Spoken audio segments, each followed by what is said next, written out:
do you think your political views affect your ability to succeed in business? Is there any correlation? Well, let's talk about it. I'm Laura Jane Baxter. I'm a property investor. I'm 23 years old. I've built and now direct 3 businesses in real estate in the UK property market. I raised over £50,000 in investor finance in my first year of trading, and that first year of trading was while I was at university, full-time finishing my degree. So when I left university, I didn't go out and get a job. I took the plunge and I went full into my business. From my experience, there are 4 traits that you need to be able to make this work and succeed as an entrepreneur in a business endeavor. Now let's talk about these 4 traits. Which of these 4 traits do you have, and which do you think might need some more work? Now, fun fact, typically on the political spectrum, if you're more liberal in your thinking, you vote for more liberal parties that are more focused on labour, workers' rights and community, then in terms of your personality, you're probably quite high in openness to new experiences and understanding different perspectives and people's ways of seeing the world. Now, on the other hand, if you're more conservative and you vote for parties that are more focused on tight economic policy, things being fiscally sound, growth of the economy, reducing tax, and generally building up prosperity and wealth within the country, and for you as an individual to have the most opportunities and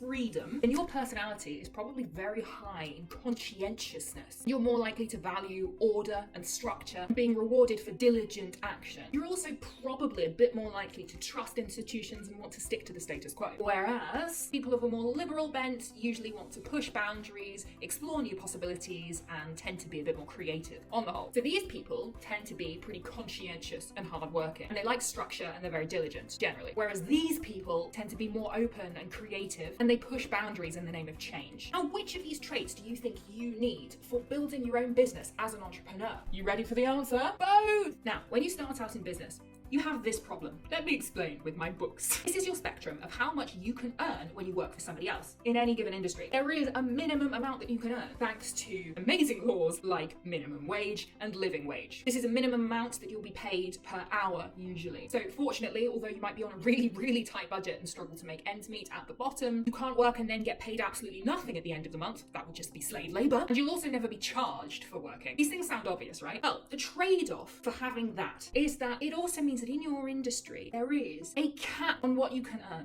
There is a maximum amount, more or less, in any given field that is reasonable that people will pay you, either as a salary or per hour. You can think of this as like a ceiling for your income, for your salary. It's not a glass ceiling, don't worry, this one's made out of paper. So when you're working for someone else and you're an employee on a salary, then your income is protected and also your income is capped. This might sound like a really good deal to you. And to most people in this country, in the UK, that sounds like a really great deal. You get security, you get enough money to go about your life, and for a lot of people, certainly not everyone, in this bracket, you're doing okay. Now, you might not like this deal very much. No, thank you very much. Why should there be a limit to how much money you can make? Well, there is actually another way. If you run your own business, all of the income that that company makes, you are in control of.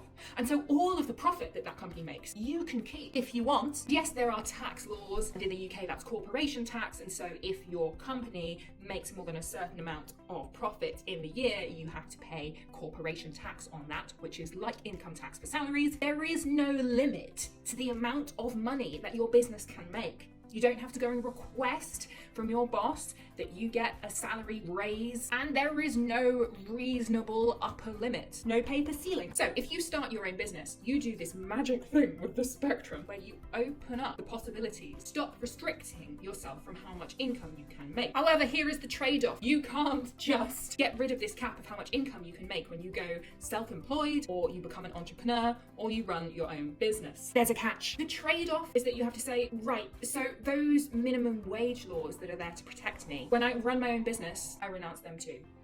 Bye-bye. And so now, as you can see, the sky is your limit. And also there is no debt great enough to how low you can fall. You can now work for £0 and 0 pence per hour, or even minus numbers per hour, especially in your first year of trading, which is the hardest. If you want to go on this adventure, what you really need is courage in bucket loads, because this might not work out and you might lose money. You no longer have that security and that safety net behind you that you do when you're in a job. So it's one of those moments in life where you have to leap afraid and gather your courage.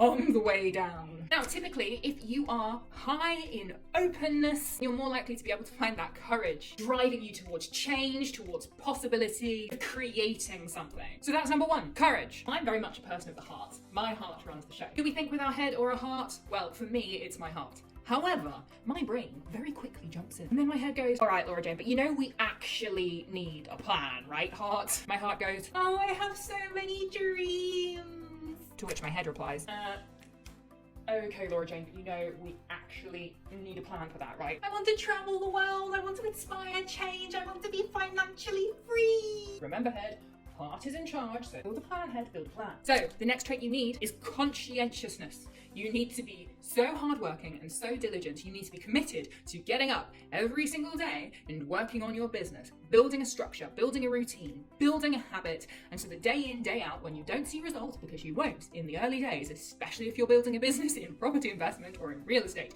you will not see the results early on in your first year when you're setting up everything and you're learning everything you need to learn. So you need to have diligence and structure and a plan. And you know who has that? The people usually higher in conscientiousness, who tend to be more conservative in their leaning. So you can sit and learn all of the stuff that you need to learn to succeed in business, but where do you get that stuff? You get it from experts in your field who open you up and expand your mind to new possibilities of what you're capable of achieving and what is possible in business and in your career and in your financial life. Only if you can actually have enough trust and enough faith, open to their experiences and listen to what they're saying. Guess who has that? Generally, the liberals. So we have courage, we have conscientiousness, we have openness, but there's one more thing that you need, because even with these three traits, this isn't easy, guys. This isn't easy. Building your own business is not easy. Inevitably, things will go wrong all the time, and you need the funds, the knowledge, the experience to do some really creative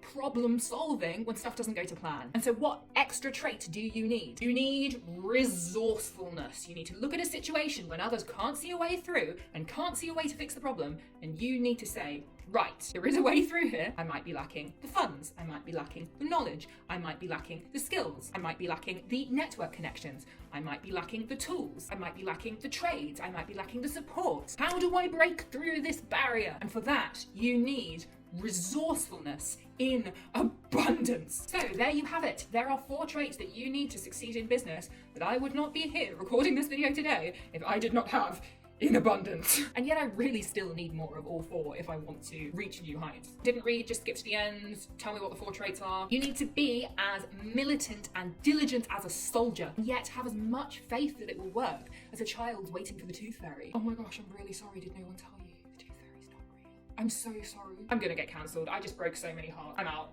So you've got to believe in the almost impossible, because it feels impossible with the mindset that you have around work, around money, around your life, around your career.